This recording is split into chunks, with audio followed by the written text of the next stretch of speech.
Hello students, welcome to academic success zone. आज हम discuss करेंगे बीएड और एमएड का मोस्ट इम्पोर्टेंट क्वेश्चन, राष्ट्रीय पाठ्यक्रम एनसीएफ 2005। पाठ्यक्रम एक ऐसी अवधारणा है जो संपूर्ण शिक्षा प्रणाली की सफलता के लिए आवश्यक मानी जाती है। भारत एक विशाल राज्य है, यह एक विशाल देश है जिसमें बच्चों को शिक्षा प्रदान करने के लिए लगभग 14 लाख और 94,000 सरकारी, गैर सरकारी, निजी स्कूल इस वक्त कार्य कर रहे हैं।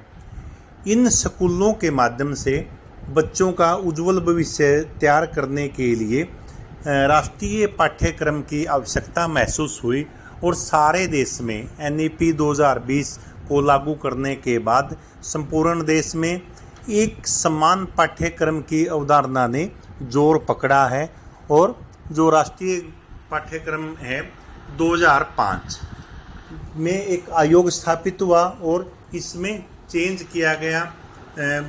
जितनी नीतियां थी 2005 से पहले या जितने आयोग बने उन सब ने शिक्षा की व्यवस्था को बेहतर बनाने के लिए राष्ट्रीय पाठ्यक्रम रूपरेखा 2005 में अनेक प्रावधान किए गए। राष्ट्रीय पाठ्यक्रम 2005 की क्या सिद्धांत है, यानी कि किस आधार के ऊपर यह कार्य करेगा? तो सबसे पहले संस्कृति संरक्षण सिद्धांत।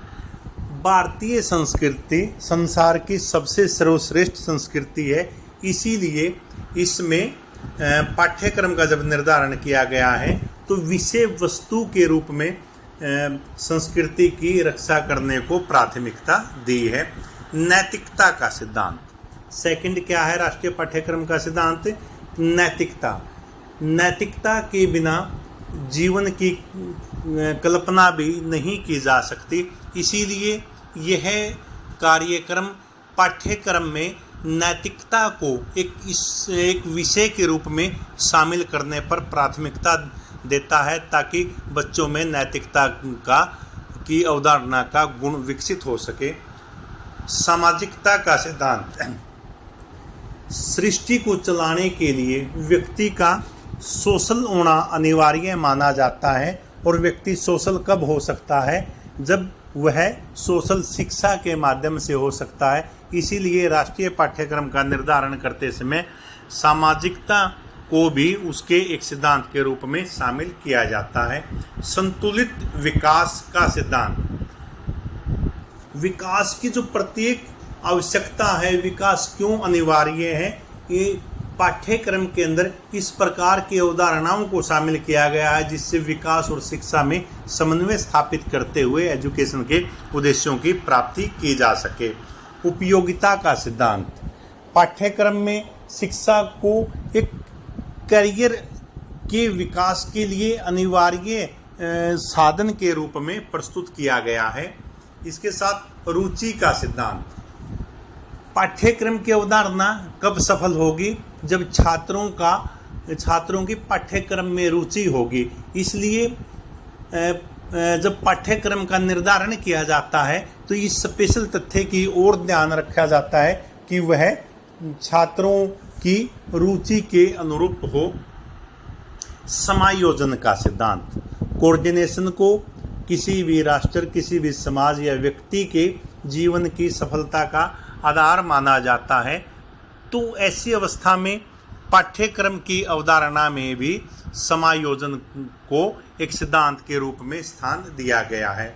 मानवता का सिद्धांत जब तक हमारे अंदर मानवता की भावना नहीं होगी, दया की भावना नहीं होगी, तब तक मनुष्य सार्थक रूप से कार्य नहीं कर सकता।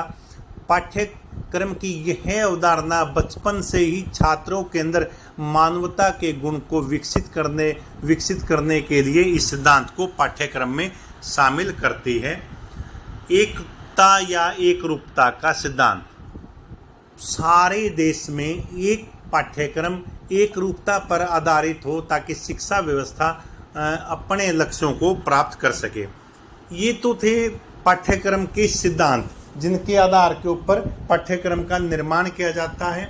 इसके बाद पाठ्यक्रम का निर्माण करने के बाद इसकी विशेषताएं, इसके गुण, इसके लाभ, इसके उद्देश्य, इसका महत्व और इसमें सुधार के लिए जो सुझाव और मार्ग में आने वाली बाधाओं का हम एनालिसिस करेंगे। सबसे पहले क्या है, भाषाई शिक्षा का समावेश। भाषा को बच्चों के विकास की प्रथम सीढ़ी माना जाता है, क्योंकि जब बच्चों को मातृभाषा में शिक्षा प्राप्त होती है तो बच्चा जल्दी सीखता है। और राष्ट्रीय पाठ्यक्रम आयोग क्या करता है, यह सिखाने की प्रवृत्ति पर, सीखने की प्रवृत्ति पर बल देता है। इसीलिए हम कह सकते हैं कि इसकी जो प्रथम विशेषता, महत्व या लाभ है वो क्या है, भाषाई शिक्षा का समायोजन करना। सेकंड, अभिभावकों की सहभागिता। अभिभावक कौन है? अभिभावक बच्चों के माता पिता, जो शिक्षा की व्यवस्था को सफल बनाने में सहयोग दे सकते हैं, क्योंकि अभिभावकों के सहयोग, अभिभावकों के बिना शिक्षा की व्यवस्था की कल्पना भी नहीं की जा सकती। इसलिए इस पाठ्यक्रम के अंदर शैक्षणिक लक्ष्यों की प्राप्ति के लिए अभिभावकों की सहभागिता भी अनिवार्य कर दी है।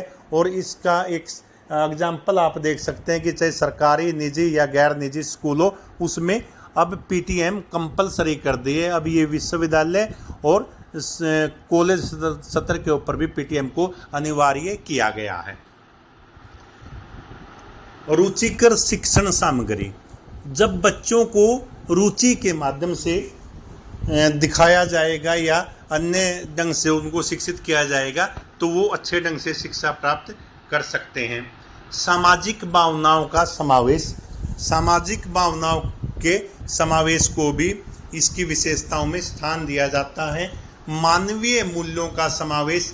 मानवीय मूल्यों को भी बहुत अधिक इम्पोर्टेंस प्रदान की जाती है। राष्ट्रीय एकता का समावेश।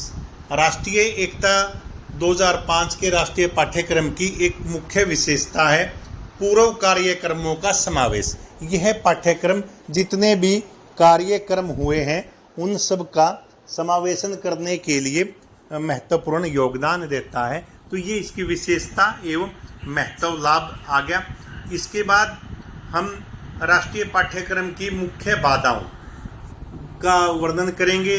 बाधाएं क्या है? पाठ्यक्रम परंपराओं की समस्या, राजनीतिक क्रियान्वयन से संबंधित, धन संबंधी और भाषा की समस्या और संशोधनों का अभाव, ये और विचारों की बाधाएं, इन सब ने राष्ट्रीय पाठ्यक्रम को अपने लक्ष्यों को प्राप्त करने में बाधा के रूप में कार्य किया है। तो सारांश रूप से हम कह सकते हैं कि राष्ट्रीय पाठ्यक्रम 2005 एक ऐसी अवधारणा है जो शिक्षा के क्षेत्र को बच्चों को शिक्षा प्रदान करके उनके भविष्य का निर्माण करते हुए समाज के निचले स्तर तक शिक्षा की व्यवस्था को प्रभावी बनाने के लिए एक नवीन तकनीक और वैज्ञानिक तरीकों पर आधारित शिक्षा व्यवस्था का प्रबंध करने के लिए नवीन पाठ्यक्रम की संरचना करती है। ठीक कर दिया तो